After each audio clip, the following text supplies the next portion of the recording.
Dear students, good morning to all of you.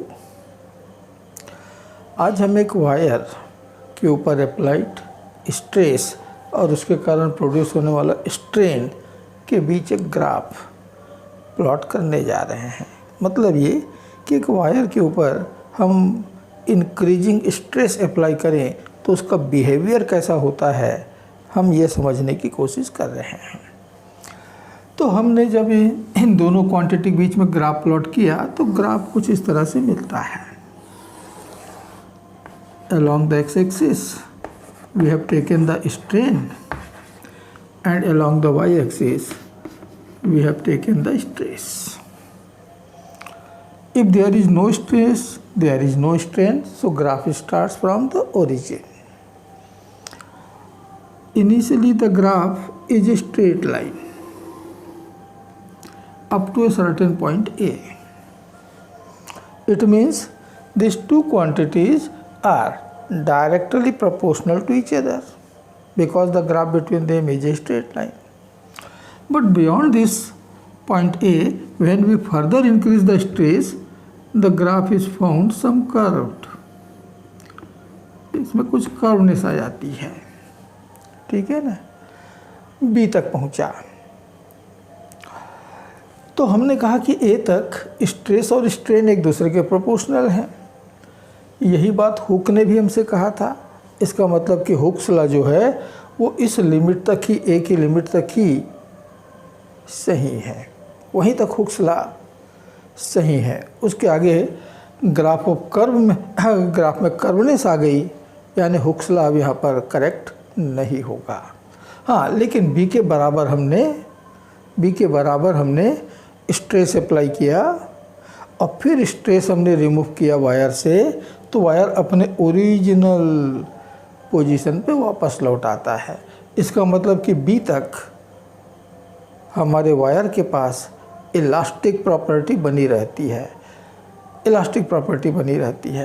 तो हम A को कहते हैं लिमिट ऑफ प्रोपोर्शनलिटी, क्योंकि यहाँ तक ही दोनों एक दूसरे के प्रोपोर्शनल हैं, और B को कहते हैं लिमिट ऑफ इलास्टिसिटी, क्योंकि यहाँ तक वायर के पास इलास्टिक प्रॉपर्टी बची हुई है। इसके आगे हम और स्ट्रेस इंक्रीज करते हैं तो ग्राफ में कर्वनेस और बढ़ जाती है, यानी कि थोड़ी सी फ्लैटनेस बढ़ जाती है। यानी अब स्ट्रेस बढ़ने के साथ स्ट्रेन ज़्यादा प्रोड्यूस होने स्टार्ट हो गया है। लेकिन अब इधर जो तुमने स्ट्रेस अप्लाई किया है, उस स्ट्रेस को यदि आप रिमूव कर दें, उस लोड को आप वायर से हटा लें, तो वायर अपने ओरिजिनल पोजीशन पे नहीं आ पाता, वो कुछ इस रास्ते वापस लौटता है। जैसे जैसे आप स्ट्रेस कम करते जाएंगे वैसे वैसे वायर का जो स्ट्रेन है वो इस रास्ते वापस लौटेगा। और जब आपने पूरी तरह स्ट्रेस ख़त्म कर दिया, उसके बावजूद भी इतना स्ट्रेन आपका बच रह गया, वो ओडेस के बराबर स्ट्रेन बच रह जाता है। यानी अब वायर अपनी ओरिजिनल पोजीशन पे नहीं लौट पा रहा है। यानी क्या आ गया उसमें? प्लास्टिसिटी आ गई। अब उसने प्लास्टिक प्रॉपर्टी जो है वो रिसीव करने लगा है। इसको कहते हैं परमानेंट सेट। इतना परमानेंट हो गया उस पर, लंबाई में इतनी या स्ट्रेन जो इतनी, उसमें परमानेंट सेट हो गया है। इसके आगे हम यदि और आगे स्ट्रेस बढ़ाते हैं तो ग्राफ में थोड़ा सा जिगजैग बनता है, यानी कि स्ट्रेन जो है अब थोड़ा इरेगुलर हो गया, कभी कम कभी ज़्यादा, कभी कम कभी ज़्यादा। और इसका मतलब ये है कि वायर जो है अपनी इलास्टिक प्रॉपर्टी खोता जा रहा है और उसकी जगह में प्लास्टिक प्रॉपर्टी लेता जा रहा है।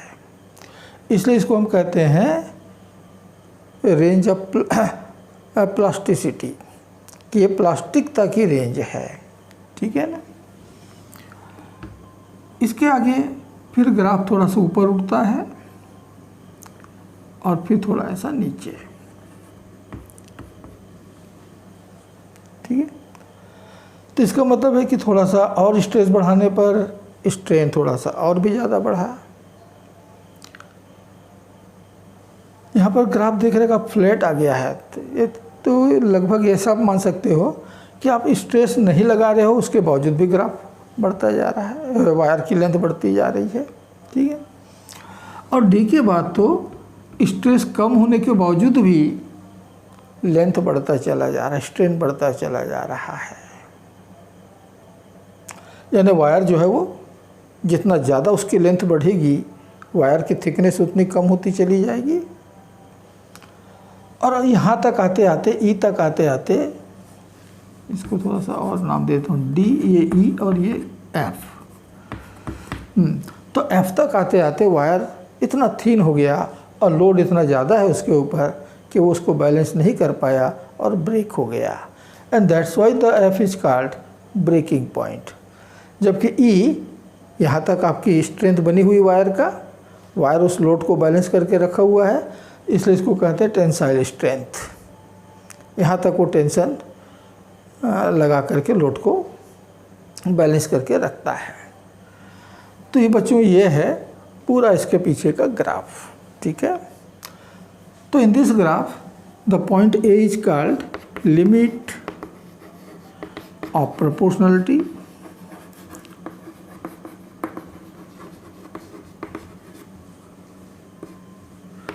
hooks lies to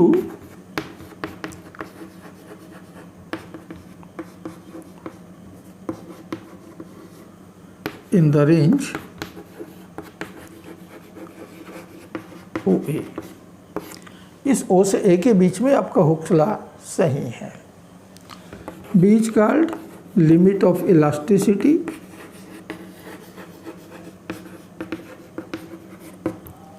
वहाँ तक वायर के पास इलास्टिक प्रॉपर्टी बनी हुई है। C is called the yield point, क्योंकि इसके बाद वायर अपनी प्रॉपर्टी, अपनी ओरिजिनल प्रॉपर्टी, यानी क्या थी, उसके पास इलास्टिसिटी थी, वो भूल करके दूसरी प्रॉपर्टी एक्सेप्ट करता चला जा रहा है। कौन सी? प्लास्टिक वाली प्रॉपर्टी। इसलिए इसको कहते हैं यील्ड पॉइंट। तो सी से डी तक ये कहलाता है रेंज ऑफ प्लास्टिसिटी।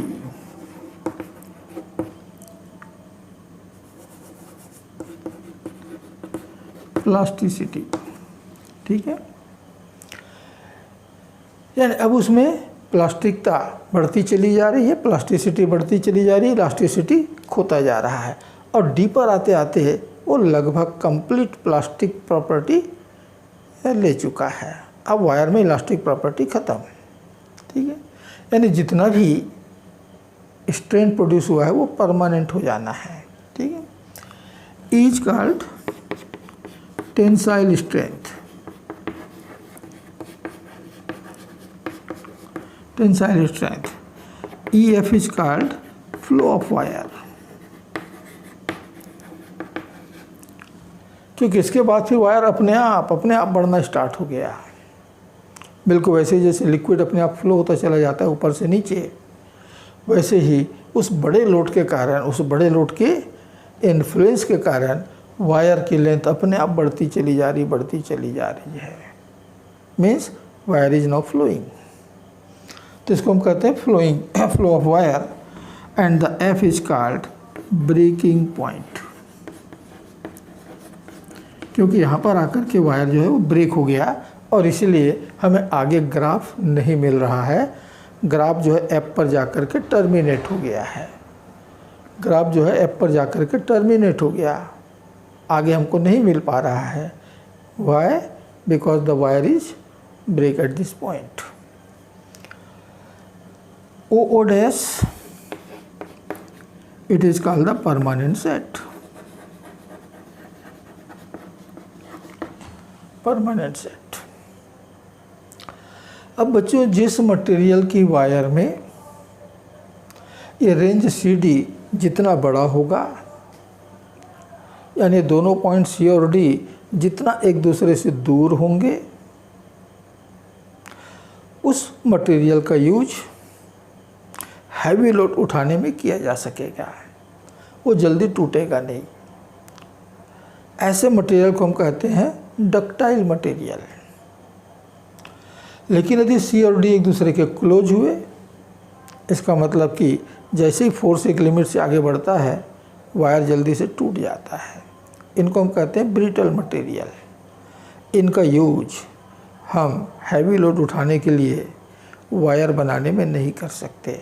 जैसे क्रेन, जैसे लिफ्ट में जो वायर हम यूज करते हैं वो उस मटेरियल का होना चाहिए जिसके लिए सी और डी पॉइंट एक दूसरे से काफ़ी डिस्टेंस पे हों, यानी रेंज ऑफ प्लास्टिसिटी काफ़ी वाइड हो। ठीक है। लेकिन यदि क्लोज है तो क्या हो गया, ब्रिटल। ऐसे मटेरियल का वायर आप हैवी लोड उठाने में यूज नहीं कर सकते, कभी भी वो टूट सकता है। ठीक।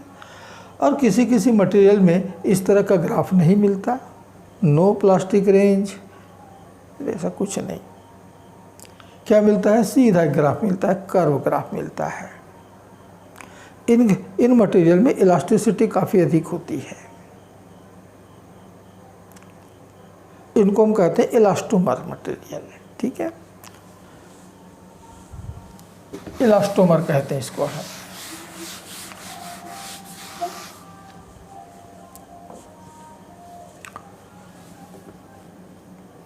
Case 1, if range of plasticity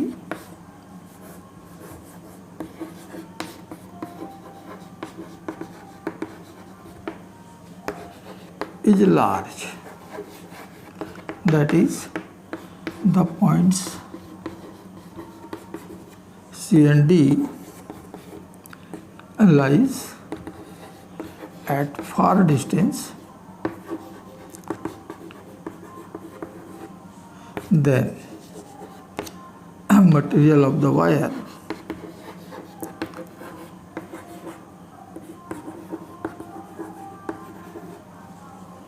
is called ductile material.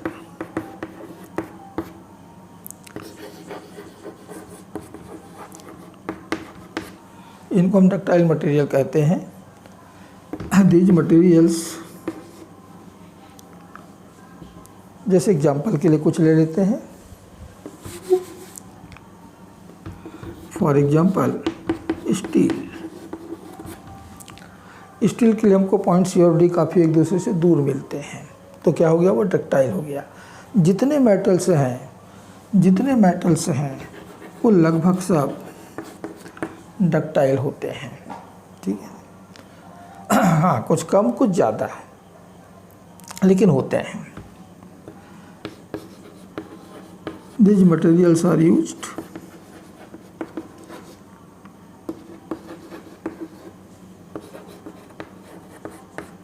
to lift heavy loads.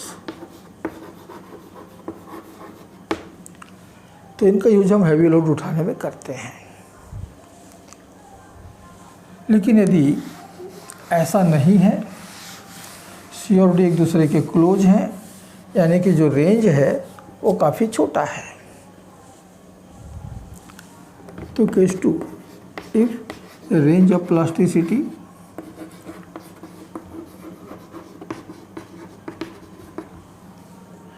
Is small, that is the points C and D lies close to each other,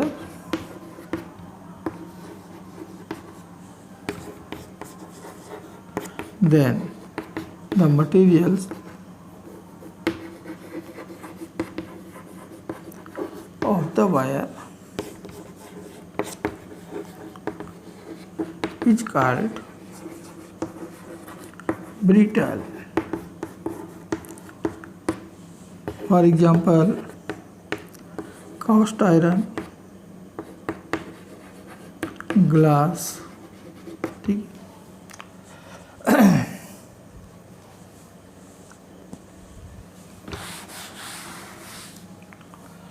तो इन मटेरियल का यूज हम हैवी लोड उठाने के लिए wire बनाने में नहीं करते हैं, क्योंकि लोड लगाया फिर अचानक से टूट जाता है, वो है ना, ब्रेकिंग पॉइंट नज़दीक आता है, और इसलिए वो अचानक से कभी भी टूट सकता है। ठीक है।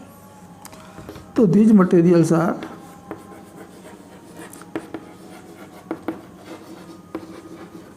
not suitable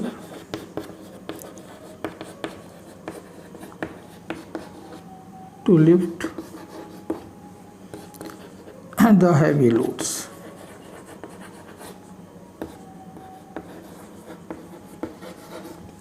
ये हैवी लोड उठाने के लिए सूटेबल नहीं है। कुछ मटेरियल्स के लिए जैसे रबर, जो ग्राफ मिलता है वो एक सिंपल कर्व मिलता है,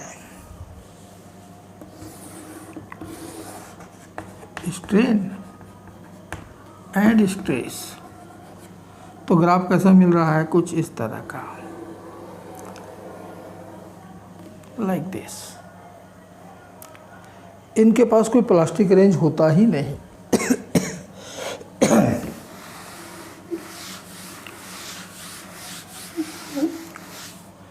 ऐसे मटेरियल को हम कहते हैं इलास्टोमर, ठीक है ना। तो when the graph has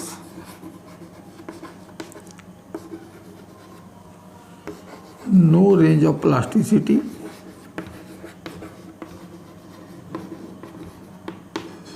as shown in the figure,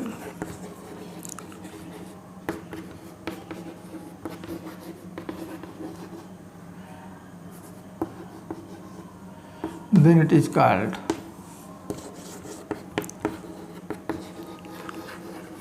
elastomer.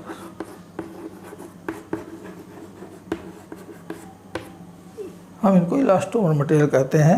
For example rubber, ये खींचता गया खींचता गया खींचता गया और फिर टूट गया।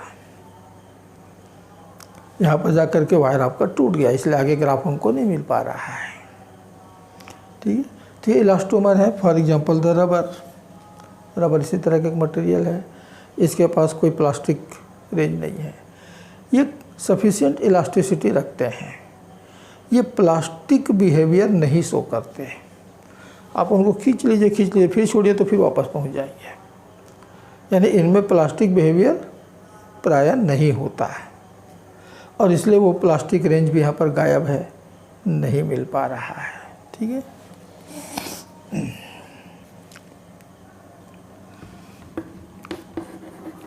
तो these materials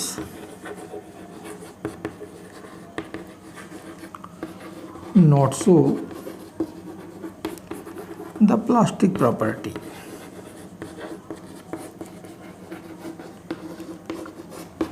ये प्लास्टिक प्रॉपर्टी शो नहीं करते,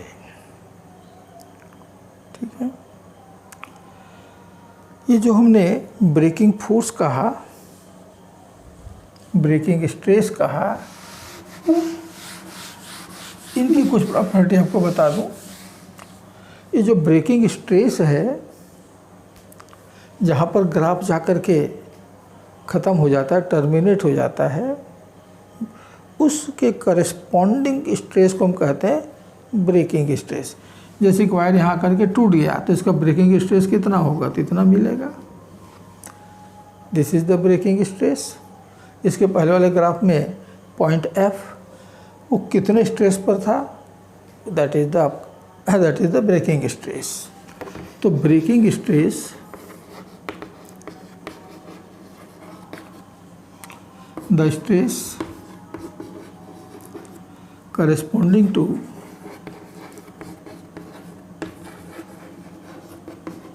the breaking point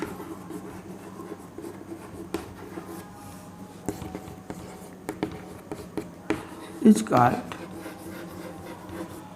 breaking stress।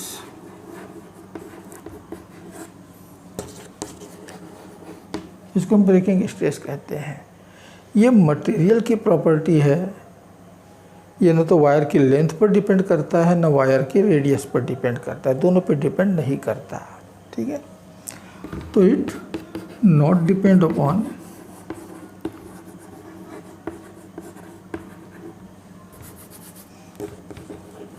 The length and area of cross section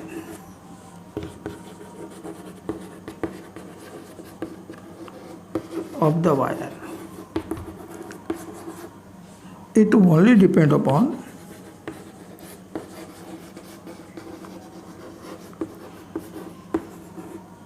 the material.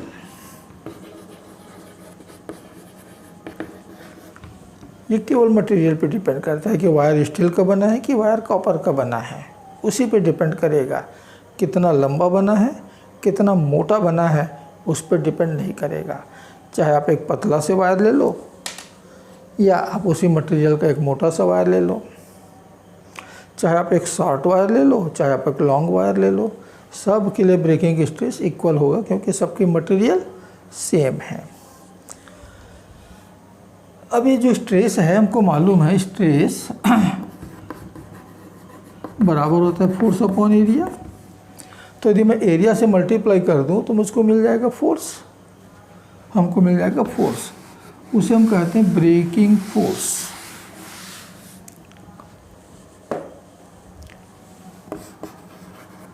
Breaking force F बराबर होता है breaking stress into area of cross section.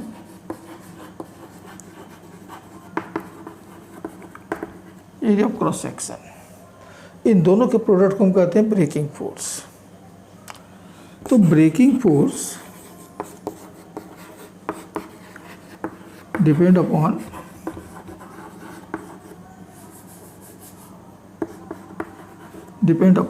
Material and radius,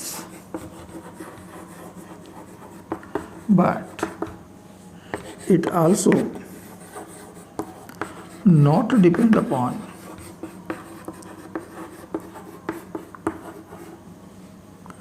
the length। यानी कितना force apply करने पर wire टूटेगा ये area पे डिपेंड करेगा, जितनी ज़्यादा उतना ज़्यादा ब्रेकिंग फोर्स। ये मटेरियल पर भी डिपेंड करेगा किस मटेरियल से वो वायर बना हुआ है, लेकिन वो भी लेंथ पर डिपेंड नहीं करेगा। इक्वल थिकनेस के आप अलग अलग साइज के वायर ले लीजिए, कुछ छोटे कुछ बड़े, तो सबके लिए आपको मिलेगा कि ब्रेकिंग फोर्स इक्वल है, यानी लेंथ पर डिपेंड नहीं करेगा। ठीक है, ये ब्रेकिंग फोर्स। अब जितना ब्रेकिंग फोर्स होता है वायर के लिए, आपका जो वर्किंग लोड है जनरली उसका हाफ रखा जाता है ताकि हमारा वायर जो है वो सेफ बना रहे। ठीक है ना, जो भी ऑपरेशन हो रहे हैं वो बिल्कुल सेफ रहे। जैसे क्रेन में जो हम वायर यूज कर रहे हैं, लिफ्ट में जो वायर हम यूज कर रहे हैं, उसको जो मैक्सिमम लोड हम देते हैं उसके ब्रेकिंग फोर्स का लगभग हाफ देते हैं ताकि वायर जो है वो सेफ बना रहे, ब्रेक ना हो, टूटे ना, एक्सीडेंट ना हो। उसको कहते हैं वर्किंग लोड, कि उस वायर के ऊपर वर्किंग लोड कितना अप्लाई कर सकते हैं, about half of the breaking force. ऐसा नहीं कि ब्रेकिंग फोर्स से थोड़ा सा कम उतना लोड उठाया तो वहाँ पर एक्सीडेंट होने के चांस बनते हैं। ठीक है ना, क्योंकि जो वायर है उससे यदि आपने कंटिन्यू लोड उठाने का काम कंटिन्यू ले रहे हो तो वहाँ इलास्टिक फैटिक करके एक प्रॉपर्टी प्रोड्यूस हो जाता है, जिसके अनुसार वायर जो है वो धीरे धीरे थकने लगता है, उसकी जो टेंसाइल स्ट्रेंथ है वो धीरे धीरे कम होने लगती है। और जो फोर्स आप कह रहे थे कि या जो लोड आप कह रहे थे कि उसके ब्रेकिंग फोर्स से थोड़ी कम है, वो उसी फोर्स पर हो सकता है टूट जाए, उसी लोड पर हो सकता है टूट जाए। Means there is a chance of accident. इससे बचने के लिए, वायर को सेफ रखने के लिए जो वर्किंग लोड होता है वो किक वायर पे जो अप्लाई किया जाता है, it is half of the breaking force. इस ब्रेकिंग फोर्स के आधे के बराबर का लोड हम उसके ऊपर अप्लाई करते हैं, मैक्सिमम। उससे ज़्यादा फोर्स हम अप्लाई उस पर नहीं करते। ठीक है, क्यों? ताकि एक्सीडेंट ना हो, ताकि वायर टूटे ना। आपका वायर सेफ रहेगा तो सब कुछ ठीक रहेगा। तो बच्चों ये है स्ट्रेस के साथ साथ एक वायर का बिहेवियर हमको इस प्रकार से देखने को मिलता है। ठीक है, तो बच्चों आज के लिए इतना ही। अगले वीडियो तक के लिए आप सबको नमस्कार, जय हिंद।